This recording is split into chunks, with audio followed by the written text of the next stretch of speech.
Jr. In the news this week, Amazon submits their offer to purchase TikTok. Dancing with the Stars retools for the Trump era.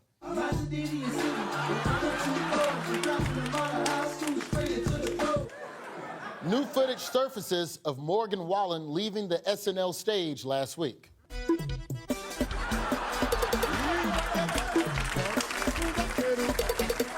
That ain't God's country.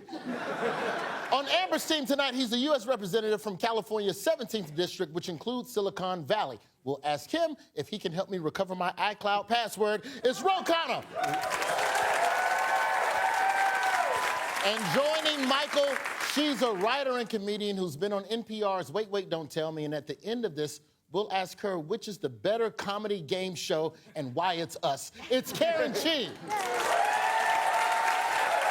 Let's dig in.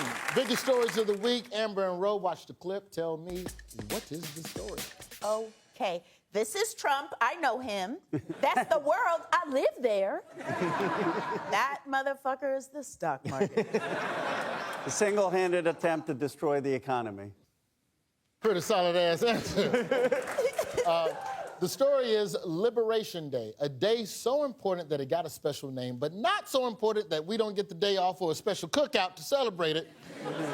Liberation Day fell on a Wednesday this year when Trump laid out a sweeping new tariff plan he says will restore fairness to world trade by adding a 10% surcharge on pretty much everything imported to America. But some folks had their own names for the big day. It's Recession Day. Could be Obliteration Day. Call it a little bit more like Crash Test Day. Hypertension Day, because it's going to give us all a heart attack. I call the bash the heads in of your trading partners day. Maybe we should call it Libation Day because, Wall Street's all over the place. They might start hitting the sauce at 4 o'clock when they finally unveil this thing. Maybe even sooner. To his credit, Trump spared no expense as he broke down how much more Americans will be paying for imports. 67%, I think you can, for the most part, see it. Those with good eyes, with bad eyes. We didn't want to bring, it's very windy out here. We didn't want to bring out the big charts because it had no chance of standing. Fortunately, we came armed with a little smaller chart. Why does Trump look like he's like ranking babes with Wayne and Garth back in the day? 14% to China, excellent. What R word is Trump using to describe these tariffs? Don't ask Michael. Michael, don't you do it. Michael, do not do it. Michael, don't do it. Michael, pull yourself together. Here's Trump with the answer.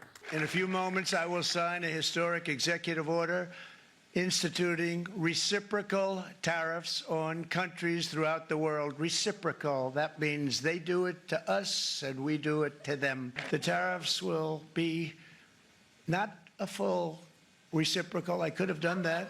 Yes, reciprocal, back and forth, back and forth. You know when you learn a new vocab word and you're supposed to use it 4 times in the next hour to actually get it in your brain? That was the first time that man had ever heard that word. How have Republicans been selling Americans on the big Liberation Day savings coming our way? It's like, I'm gonna punch you in the face. You're gonna feel really bad right now, and then you'll feel better soon.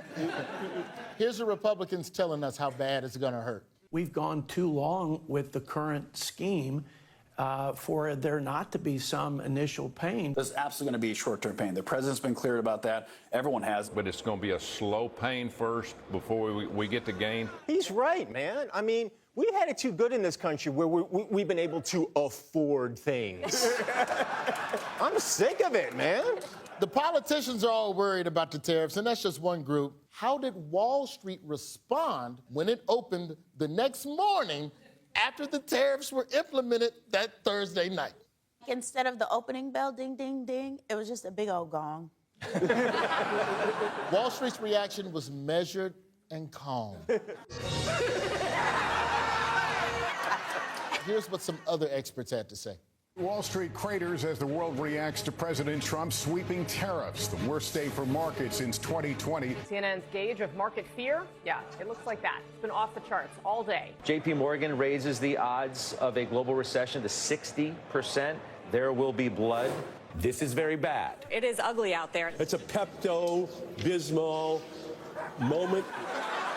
Question, does anyone know the name the administration has for the countries that they think are ripping America off the worst? The countries formerly known as our allies. The dirty 15. The dirty 15. The dirty 15. How many countries comprise the dirty 15 countries?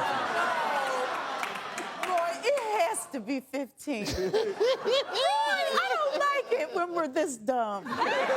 That's where we're different. I like it better when we're this dumb. I'm going to say 23. 29 countries!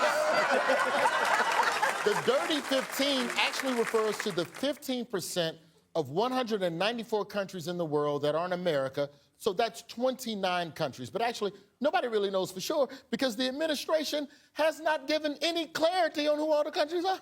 I would like to file a motion that we be known as the Dirty Five. Ooh. Can't we be the dirty 8? I mean, real Oh, yeah, that's better. The Dirty Eight, because there's 5 of us. Now, we have all these tariffs in place from America. Question, what can countries affected by these changes do? Buy Trump's meme coin. I feel like as a sitting congressman, I kind of want you to have a better response. The whole country does. What can other countries do to try and push back on this, or is this just bullying they have to deal with from the Well, U.S.? you know what they're doing? They're going to China. They're saying, okay, you don't want us, we'll go to China. You know how hard it is for someone to get Japan and South Korea to say we want to be friends with China? Donald Trump has done the impossible. China's going to nominate him for a Nobel Peace Prize. Commerce Secretary Howard Lutnick had his own answer to that question. If you're angry and you fight back to the greatest customer in the world, you're going to lose. We are the sumo wrestler of this world. We are the biggest economy, the biggest customer. Okay. You can't fight back against your customer. That just sounds like what white women say when they're getting dragged out the store. I own this Bath and Body Works. Listen, as somebody named Karen, I can say you're absolutely correct. And it wasn't just Lutnick who had something to say. Treasury Secretary Scott Bessent had a reassuring message of his own. Don't immediately retaliate. Let's see where this goes, because if you retaliate, that's how we get escalation. I'm gonna punch you in the face, but don't punch me back. Because then we gonna be fighting. What happens if Trump's tariffs don't work and America ends up in a depression? Well, that's kind of what was happening. I mean, the problem is that people have to start to speak out against them. You know, the amount of people who have capitulated, universities, law firms, banks, and it's not just Congress. At some point, people have to start speaking out. If the depression hurricane is offshore, how close is it to landfall? Look, they went from we're in a solid economy to 15% of recession, 35% of recession. Now they're saying 60% recession. I don't understand how one person can destroy something so well. I mean, it takes talent to screw things up that badly. Everybody else has opinions about if we're headed to a recession. Here's Pete Ducey's opinion on the matter. If there is a plan to walk things back, if for some reason things are not working out as planned, they're not cluing us into that at this point. Plans. As the great Mike Tyson once said, I'm sure you're familiar with this quote, everyone has a plan until you get punched in the mouth. Yeah. You thought I wouldn't know that. Did you see the joy in his face when he turned to me and said, oh, I'm sure you know this, Michael Ian Black. You have no black friends. The morning the tariffs went into effect, the president posted, quote, the operation is over, the patient lived, and is healing. The prognosis is that the patient will be far stronger, bigger, better, and more resilient than ever before. Make America great again.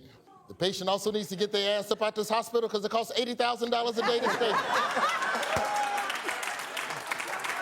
And if you're wondering whether or not Trump thought the plan worked, we all know that Trump thought the plan worked because he went golfing the very next day.